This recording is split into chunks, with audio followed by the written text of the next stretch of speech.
Hello students, I am Dr. Amit Bhatnagar, working as Senior Research Officer in the Department of Agronomy at GB Pant University of Agriculture and Technology, Pantnagar, Uttarakhand. Here I will explain you about live burns. We have discussed about so many burns, graded burn, contour burns, field burn. यहाँ हम discuss करेंगे what are live burns. So there are many advantages of burns. Burns हम field में बहुत purpose के लिए बनाए जाते हैं, सॉइल लॉस को रोकने के लिए, रन ऑफ को लॉस को रोकने के लिए। बंड का यही ऑब्जेक्टिव भी है कि हम किसी तरह से जो फील्ड का वाटर है फील्ड में रोकें और जो सॉइल लॉस हो रहा है सॉइल इरोजन से उसको चेक करें, और इरिगेशन को भी फैसिलिटेट करने के लिए बंड्स बनाई जाती हैं। चेक बेसिन इरिगेशन मेथड में बंड्स का बहुत इंपॉर्टेंट रोल है। लेकिन जो लाइव बंड्स हैं, लाइव, अब हमको लगेगा क्या बंड्स भी लाइव हो सकती हैं, क्योंकि बंड्स तो मिट्टी की बनी है। लाइव बंड्स हम उनको कहते हैं कि जब बंड्स पे हम कोई क्रॉप ग्रो करें, फॉरेज क्रॉप कोई ग्रो कर लें या कोई ग्रास ग्रो करें, ताकि हमको दो एडवांटेज हैं। एक तो उनकी रूट से बंड्स की स्टेबिलिटी हो जाए, दूसरा we can get some fodder for animal. So such type of bunds on which grasses और fodder grasses are grown are known as live bunds. तो आपको समझ में आ गया होगा लाइव बंड्स कौन सी बंड होती हैं, जिन बंड्स के ऊपर हम ग्रासेस को स्पेसिफिकली स्पेशल पर्पस के लिए हम ग्रो करते हैं, नोन एज लाइव बंड्स। तो हेयर यू कैन सी कि हमने देखिए फील्ड है ये, इस फील्ड्स के अंदर भी बंड है और इस फील्ड के चारों तरफ भी बंड्स बनाई गई हैं।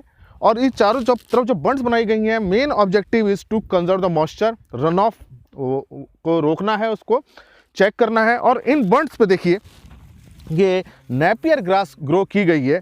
अब आप नेपियर ग्रास का आप रूट सिस्टम अगर आप देखें तो देखिए बड़ा इन्होंने रूट्स ने इन सॉइल को टाइटली बाउंड कर रखा है, तो ये सॉइल का इरोजन भी क्या होगा, कम होगा। और रूट सिस्टम देखिए इसका, आप इन रूट्स ने सॉइल पार्टिकल्स को बहुत टाइटली बाइंड किया है, and this root system is highly beneficial to conserve the soil as well as to check run off. और दूसरा एडवांटेज क्या है कि हमको ये चारा मिल गया, फॉडर मिल गया, and we can sort out the fodder crisis problem. तो ऐसे एरिया में जहाँ चारे की भी प्रॉब्लम भी है, लाइव स्टॉक को हम कहाँ से फॉडर दें, हम पे फील्ड कम है, तो ऐसे केसेस में हमको खेत के चारों तरफ we should make strong bunds. आप इनकी हाइट देख सकते हैं, स्ट्रॉन्ग बंड बनाई गई हैं, और इसके बाद इसको हमने नेपियर ग्रास को ग्रो किया है। अब इस नेपियर से आप व्यू देखें, यहाँ तक का देखिए फॉडर काट लिया गया है, और पीछे का फॉडर देखिए आप यहाँ का, तो ये देखिए बहुत अच्छा जो है फॉरेज हमको इस टाइम अवेलेबल है when there is no crop, but this crop provide the fodder throughout the year.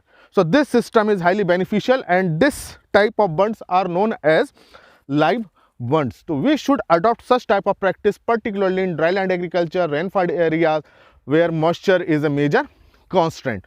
तो अब देखिए अगर रेनफॉल इस फील्ड में होगा और ज़्यादा हो जाए तो इतनी हाइट है बंड्स की कि मॉइस्चर फील्ड में रहेगा, बाहर नहीं जाएगा।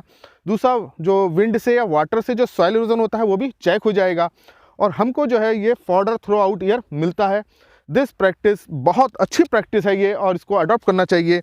और जैसे कि मैंने आपको बताया कि हमको पेरिनियल ग्रासेस ग्रो करनी चाहिए, because perennial grasses provide fodder throughout the year. Secondly they have very good root system and this roots bind the soil particles. Fibrous root system है, बहुत टाइटली बाइंड करती हैं।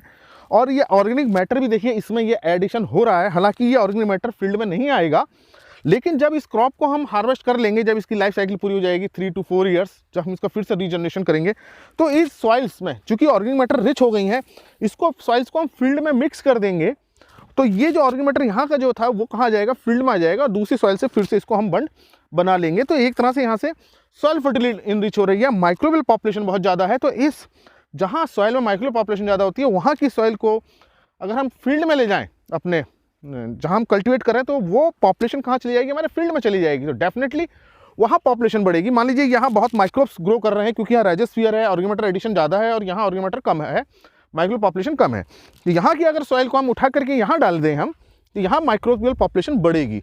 ये this is very good practice. तो ऐसे cases में जहाँ हम पल्स क्रॉप ग्रो करते हैं, जहाँ वहाँ राइजोबियम ज़्यादा रहता है, और दूसरे नए एरिया में जहाँ हम पहली बार क्रॉप ग्रो कर रहे हैं और राइजोबियम नहीं है, तो हम उस फील्ड की सॉइल को ले आते हैं जहाँ हमने कोई पल्स क्रॉप ग्रो की थी, क्योंकि वहाँ डेफिनेटली वहाँ राइजोबियम होगा, और उसको इस फील्ड में ला के मिला देंगे, तो यहाँ भी राइजोबियम की पॉपुलेशन बढ़ जाएगी।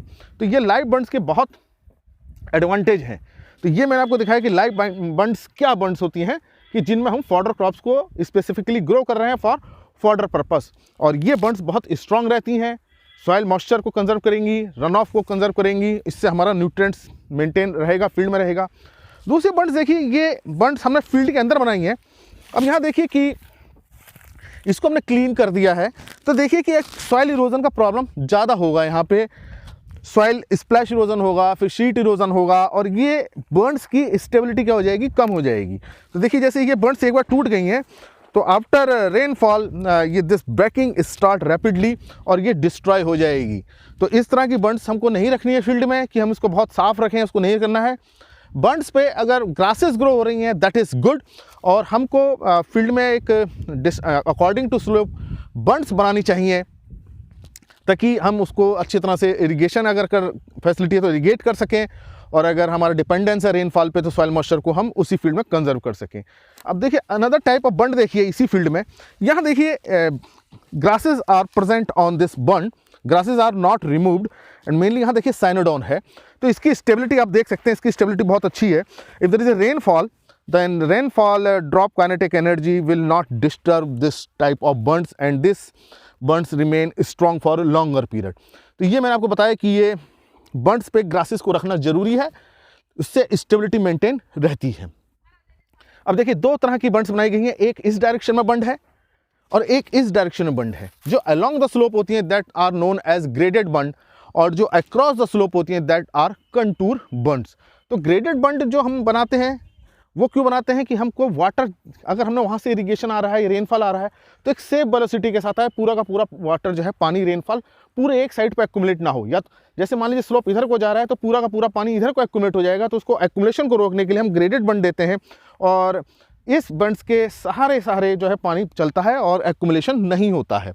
और ये जो कंटूर बंड हम देते हैं, वाटर उधर से आ रहा है, अगर सारा का सारा पानी इधर को निकल जाएगा तो यहाँ रुक ही नहीं पाएगा, अपॉर्चुनिटी टाइम नहीं मिलेगा, infiltration rate will be very poor. So to check the run off, to increase infiltration, to increase the opportunity time, we make contour bund. तो ये मैंने आपको बताया कि देखिए स्लोप ऐसे जा रहा है तो स्लोप के अकॉर्डिंग बनाई गई हैं to prevent the accumulation of water to one side.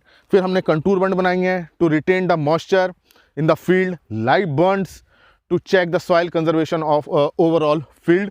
और ये बर्न्स को हम लाइव बर्न्स नहीं कहेंगे, अगर इस पर ग्रास ग्रो हो रही है तो इसको हम लाइव बर्न्स नहीं कहेंगे, क्योंकि ये ग्रास हमारी किसी फॉडर पर्पस में यूज़ नहीं हो रही है। हालांकि इसमें ग्रासेस हैं, और लेकिन जो हमारा स्पेसिफिकली पर्पस है वो ग्रासेस को ग्रो करके फॉडर में यूज़ करना है। और यहाँ तो ये एक नेचुरल सिस्टम से ग्रास ग्रो हो रही है, तो हालांकि इसको एक पार्ट है ये लाइव बंड का जो ग्रासेस को ग्रो कर रहा है, लेकिन हमने जो स्पेसिफिकली ग्रो कर रहे हैं ग्रासेस को, पेरिनियल ग्रासेस को फॉडर पर्पस के लिए, they are known as live bunds. तो अब आपको समझ में आ गया होगा कि what are graded bunds, what are contour bunds and what are live बंड्स।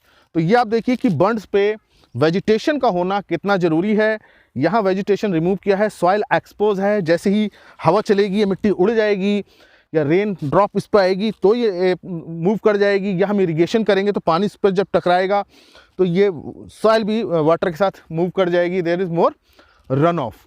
लेकिन इस बंड्स में इस तरह की प्रॉब्लम नहीं होगी। ये एक डेमो के लिए इस तरह की ये ग्रासेस को हटाया गया था ताकि आपको ये एक डेमोन्स्ट्रेशन दिख जाए। हालांकि इस पर भी ग्रासेस रखी जाती हैं, लेकिन डेमोन्स्ट्रेशन के लिए इसको हटा दिया गया है। और ये लाइव बंड्स का आप एक बड़ा व्यू देख सकते हैं, लॉन्ग व्यू देख सकते हैं कि how the grasses are grown on bunds. तो वहाँ उन ग्रासेस की हार्वेस्टिंग कर ली गई है, और इस पार्ट्स में अभी इसके नेपियर की हार्वेस्टिंग नहीं की है।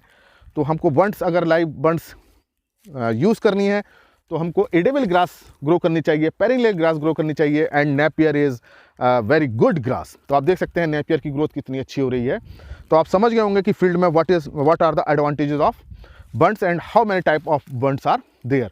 तो जो हमारा फील्ड है उस फील्ड के चारों तरफ हमको इसी तरह की लाइव बंड्स बनानी चाहिए ताकि हम अपने फील्ड के अंदर क्रॉप्स को ग्रो कर सकें, और बंड्स पे जो है हम फॉडर क्रॉप को ग्रो कर सकें। तो अगर हम फॉडर क्रॉप इन बंड्स के अंदर फील्ड पे करेंगे तो ये इनकी ग्रोथ ज़्यादा होगी, तो अंदर की क्रॉप के साथ ही कम्पीट कर सकती हैं, तो हमारी क्रॉप की प्रोडक्टिविटी रिड्यूस हो सकती है। हालांकि इन पे भी हम ग्रो कर सकते हैं, थोड़ी थोड़ी दूर पे हम इस पे ग्रो कर सकते हैं। तो लाइव बंड्स को भी फील्ड के अंदर हम एक रेगुलर इंटरवल पे बना सकते हैं। यहाँ लेकिन डेमो मैंने बाहर का दिखाया है, एक लॉन्ग डिस्टेंस के बाद 20, 30, 40 मीटर पे जब हम बंड्स बनाएं तो इस पर भी हम ग्रासेस को ग्रो करें, पेरिनियल ग्रासेस को ग्रो करें जो फॉडर में यूज़ होती हैं, तो हमारे दो पर्पस सॉल्व होंगे, क्रॉप का भी होगा, फॉडर का भी होगा। And in this way we can sustain both crop production as well as livestock production. तो ये डेमो आपको अच्छा लगा होगा और ये आपने देखा होगा फील्ड पे, अब तो आपको ज़्यादा अच्छा समझ में आया होगा। तो ये लेक्चर अगर आपको अच्छा लगा है तो इसे लाइक करें और चैनल अगर सब्सक्राइब नहीं किया है तो सब्सक्राइब करें। प्लेलिस्ट में एग्रीकल्चर के बहुत लेक्चर्स हैं, आप उनको देखें तो डेफिनेटली ये लेक्चर्स आपके लिए हेल्पफुल होंगे। Thank you very much.